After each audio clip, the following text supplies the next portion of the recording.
Hi, thanks for joining me for today's Tuesday tea party, which is a tongue taming party, as well as a history party. And I'm here to encourage you to have tea parties. It is just not as difficult as it sounds, and it's really, really rewarding. Today's party is also a low-cost, low-stress party. So, just in every way, a great way to spend a little time with people that you care about and you want to bless. All right, before we get to the food, the good part, I want to talk about taming the tongue and how that absolutely will change our lives. And by taming the tongue, I don't mean you never say anything you wish you hadn't said. More than that, yes, that, but more than that, I mean saying what needs to be said, speaking life. So I've got some really good stuff for you on that. First thing of all in a tea party is actually the tea. And so for today, since it's quite hot, I made iced tea and I used ginger peach decaf. It's good to have a decaf as well as a caffeinated in your tea party, something herbal or just something decaffeinated. And so this is ginger peach decaf from Republic of Tea. It's very good. And so that's just that with the ice is melted in it, but just put the water in there, let it steep for a few hours, dump some ice in later. It's too easy. There's no brewing or anything. And then this is Glengettie. I didn't actually get that where you could see it. Ice is melted in that too. It is a warm day.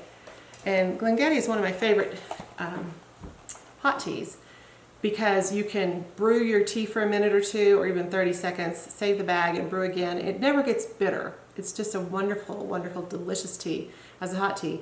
So I decided to try it as an iced tea, and it's also very good. So those are the teas that we're using.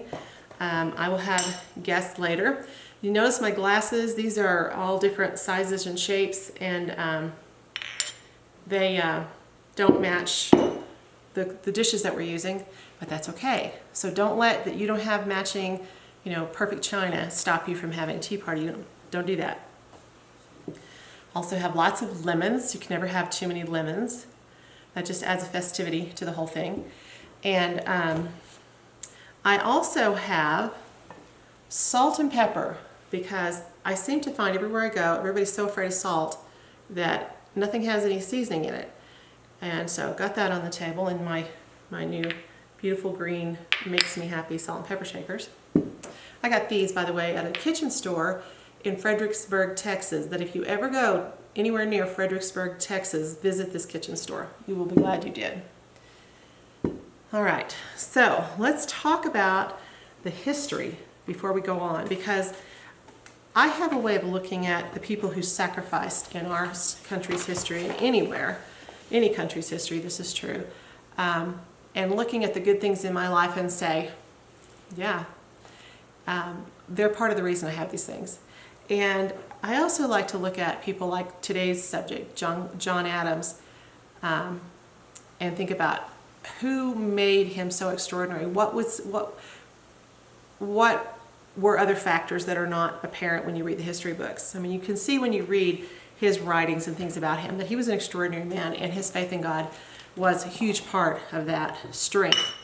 But if you read about Abigail Adams, then you know a lot more about John Quincy Adams. And she wasn't someone who would care that she's not the star of the show. She just did what she knew that was the right thing to do. And we, as a society, benefit from people like Abigail Adams. All right. So this I'm reading from is the Founder's Bible. And just a little aside, if you're a homeschooler, get the Founder's Bible. Make sure all your kids have a copy and read from it daily. If they don't do anything else but read this Bible, they will be excellent thinkers. Okay, what good can I do this day? Founding Father John Quincy Adams gave his life to his faith, his family, and his country. He lived to be 80 years old, and more than 60 of those years were actively spent for the benefit of those around him. His service included diplomatic missions to 5 nations, serving state senator, U.S. senator, secretary of state, and president. And while every other president before and after him permanently retired from a public office after the presidency, who wouldn't? John Quincy Adams did not. On his retirement, he was elected to the U.S. House of Representatives. He spent 9 terms, eventually dying in office. Although he declared, "I had not the slightest desire to be elected to Congress," he nevertheless served because his neighbors asked for his help and elected him for that purpose. Adams believed that it was his Christian duty to serve when others called rather than following his own personal wish, beauty of sacrifice, to retire to a quiet, unencumbered life. Boredom.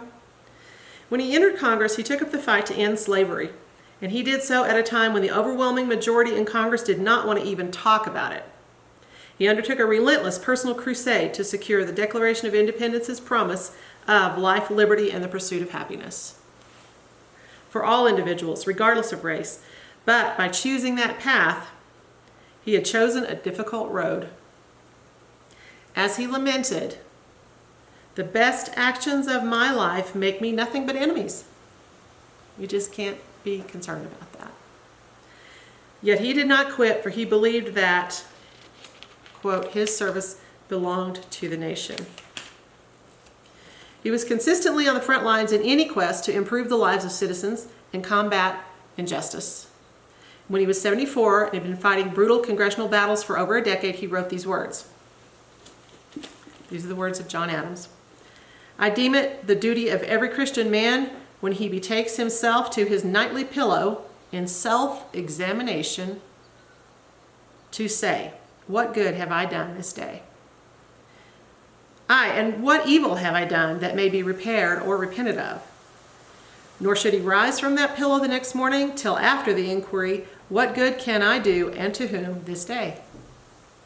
I have made this my rule for many years with superadded," that means added to what's already been added, "prayer, superadded prayer to the Lord of all, the giver of every good gift for light." That's from James 1:17.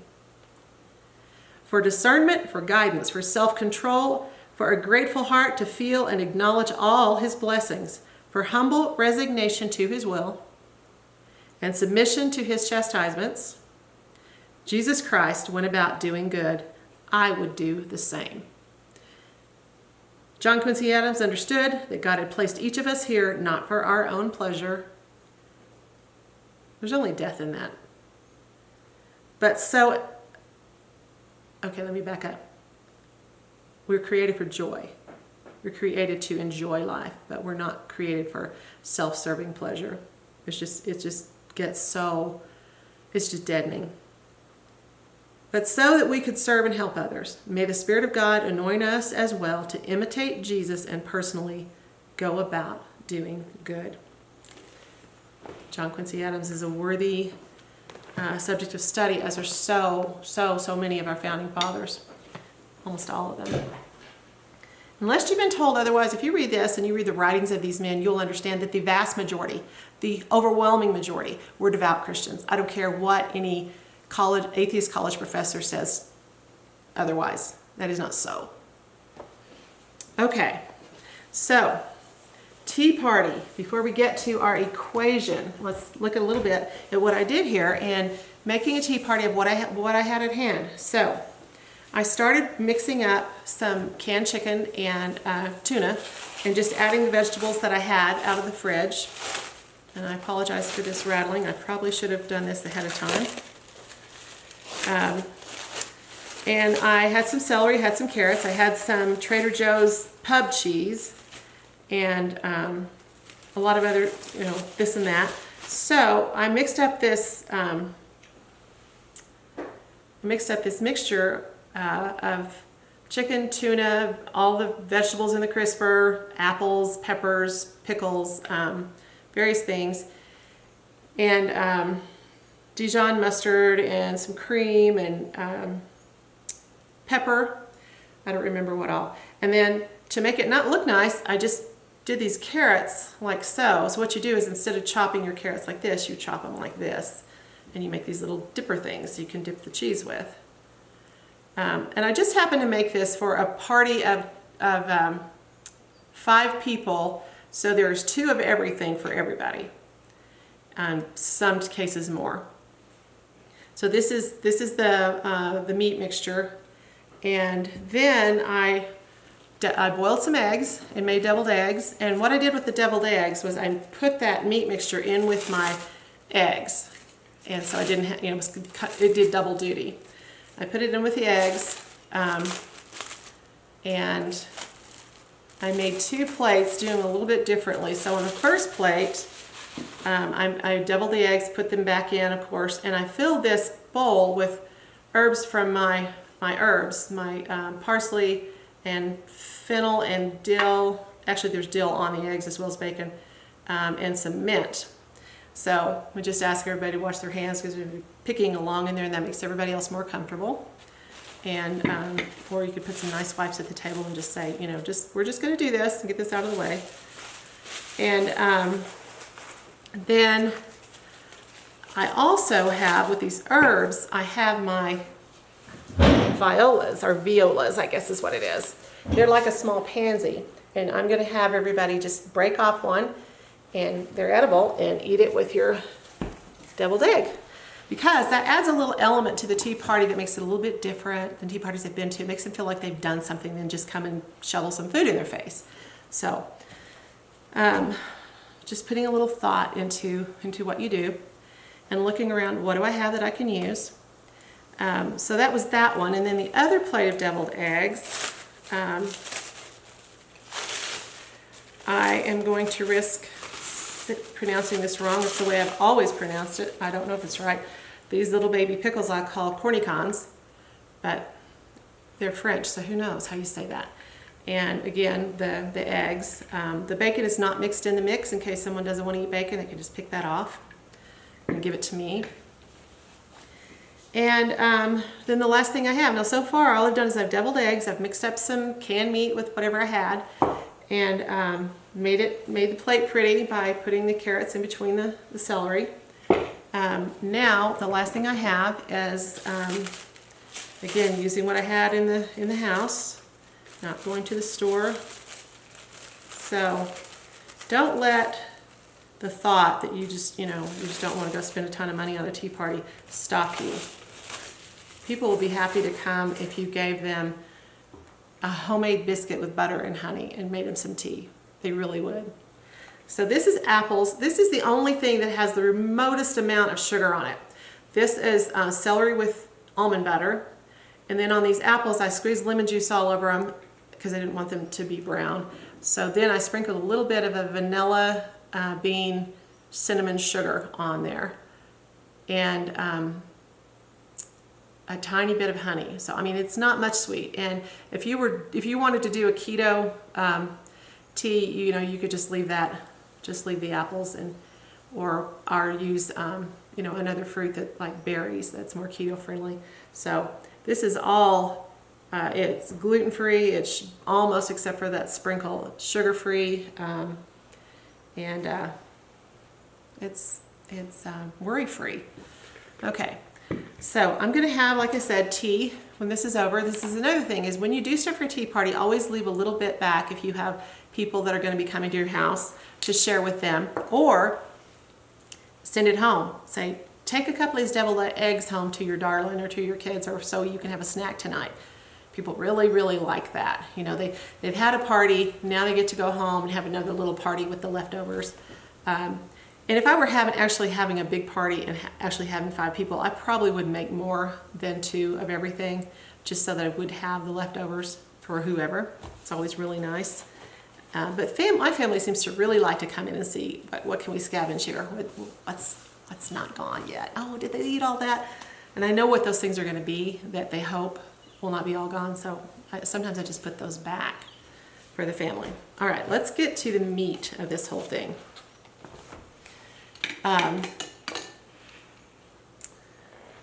7 P's plus J equals V. So the 7 P's are like this. The number 1, it goes together, praise and prayer, and then something from the Psalms, something from Proverbs, something Paul said, with persistence and with patience, and then more praise and prayer. So that's 7 P's, and then plus J, which is Jesus. And I'll leave you to explore Jesus on your own. But the Bible tells us that this stuff does not make sense to the natural man. It's spiritually discerned. So if your spirit is not healthy, I'm going to help you with that. And then the V is victory, not victim. We've got to retrain our minds to stop thinking as victims. All right. So I pulled out a few of these things for you. My plan, and plans change, I'm not promising, but my plan is every Tuesday during the tea, we are going to have tongue taming time. And by tongue taming, again, I don't mean, just you learn to shut your mouth. No, you learn to speak life. You learn when to speak and when to keep still. You let your heart train your tongue. You harness your tongue to the Holy Spirit. Because as the Bible tells us, there is the power of life and death in the tongue. And I believe that's in Proverbs 18, which is not where we're going today. We're going to start with a psalm, which I did mark. And so I'm going to apologize to all the up-and-comers who think that King James is passé. This is a new King James. Does that help at all? I don't know. The point is, this Bible is marked up, and I can find everything in it. And the version of the Bible we read is not the issue. And we don't need just another thing for Christians to get crossways on. That is so dumb. So just bear with me. I'm reading from the New King James. And verse 3 of Psalm 141 says this: "Set a guard, O Lord, over my mouth." In other words, I need help with this. "Keep watch over the door of my lips." So this is a psalm of David, and we would do well to emulate a lot of what David did and said. And then in Proverbs, I have a couple of verses. There's so many really good ones in Proverbs, but we're just going to start with the ones in Proverbs 16. And again, this is really important if you're a teacher of anybody or you have influence in any way. Proverbs 16, verses 21 and 23 and 24. Verse 21, "The wise in heart will be called prudent, and sweetness of the lips increases learning." So if you've ever reamed anybody out and yelled at them and gotten angry and all that and wondered why they didn't hear a word you said, it was because there is no learning when that is going on. Verse 23 says, "The heart of the wise," this is where you fill your heart with the word so it can do this, "the heart of the wise teaches his mouth and adds learning to his lips." How about that? Okay, and then this is one I really love. Verse 24, "Pleasant words are like a honeycomb, sweetness to the soul and health to the bones." You can make people healthy, including yourself, what you say. That is so true. Okay, and then let's go over to Paul. And then we'll go to something Jesus said. It's wonderful and important, like everything. All right. This is a tough one, and this is a good one, and this is the one I read and speak aloud to myself a lot. This is in Ephesians chapter 4, verse 29. It says, this is up to us, "You let no corrupt word proceed out of your mouth." You see these corrupt words proceeding, they're going somewhere to do something. They've got power. You don't let that happen. "But what is good for necessary edification, that it may impart grace to the hearers." I think that's one of the most sad things in our society is women going around cussing and using the F word and saying stuff that does not impart any grace. It is absolutely foreign to what we're created and who we really are. All right, so we want to impart grace to the hearers. Now back to Jesus, because we've got our P's, and now we're going to pray, and we're going to be persistent with this, searching out this word for however God leads us. Jesus said in John 10:10, "The thief does not come except to steal and to kill and to destroy. I have come that they may have life, they may have it more abundantly. And then abundantly comes from the word parasos. And it means superabundance, excessive, overflowing, surplus, over and above, more than enough, profuse, extraordinary, above the ordinary, more than sufficient. So that's what Jesus came for. So if we're walking around as Christians, and nobody can tell we're even Christians because our life is just as, everything comes out of our mouth and we're missing it. We're missing it. And people always miss it, and then they blame God. And they don't do what he says, and they speak what the devil says. If you're speaking gloom and woe is me and poor pitiful me and all that, man, you are lining up with the enemy of your soul. You are not being who you're created to be. So I just urge you to take this and run with it. Look up verses on the tongue and study and ask God to really, really, really help you with this, impart you.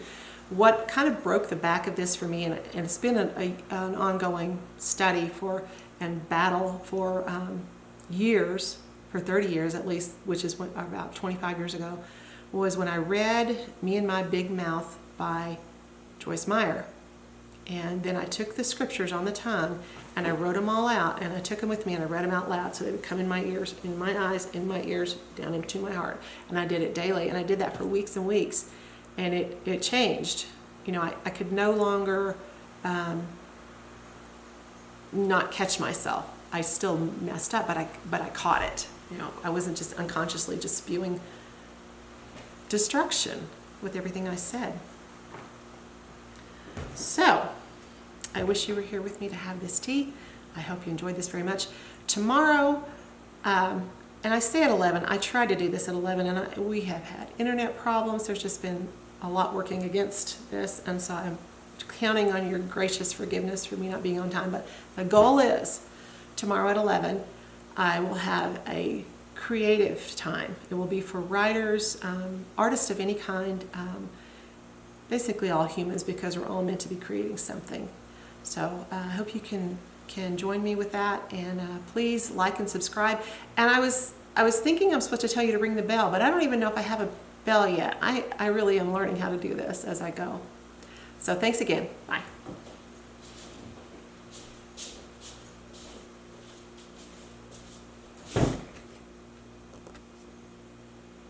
All right.